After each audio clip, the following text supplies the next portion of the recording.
Two-day-long standoff in Alaska ended with the shooting deaths of two police officers, one with ties to Rochester. Tony Wallace called Rochester home for a decade, first as a standout wrestler for RIT and later as a coach and campus safety officer there. As we hear from Sean Carroll tonight, Tony Wallace made a habit of achieving his goals, right up until his death when he was among the only hard-of-hearing police officers in the country.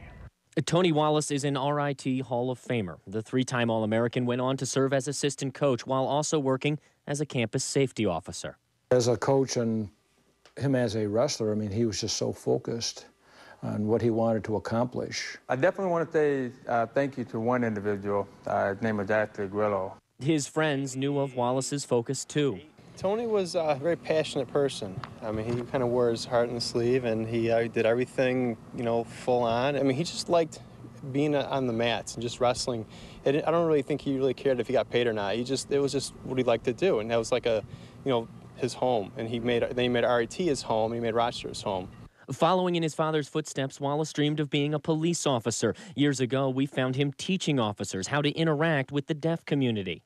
True to form, Wallace achieved that goal, too, moving to the 800-person village of Hoonah, Alaska.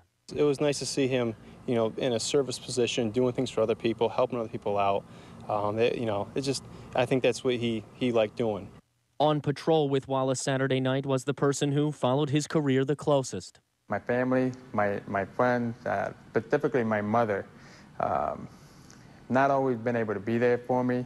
To see me compete, but she was always calling me, how'd you do? Wallace's mom was visiting her son for the first time since he moved to Alaska. She was just feet away when he was shot and killed.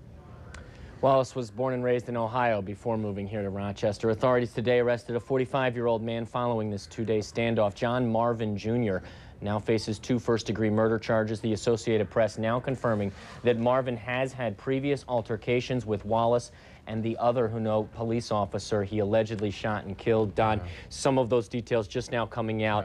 An incident in August of last year. Charges, though, against this Marvin were eventually dropped in December. No explanation as to why at this point. And Mom out visiting him just was going along on patrol with him? I spoke with another close friend of him. She was only up there 2-3 days and was visiting him for the very first time and riding along. It's a small village. She wanted to be with her son.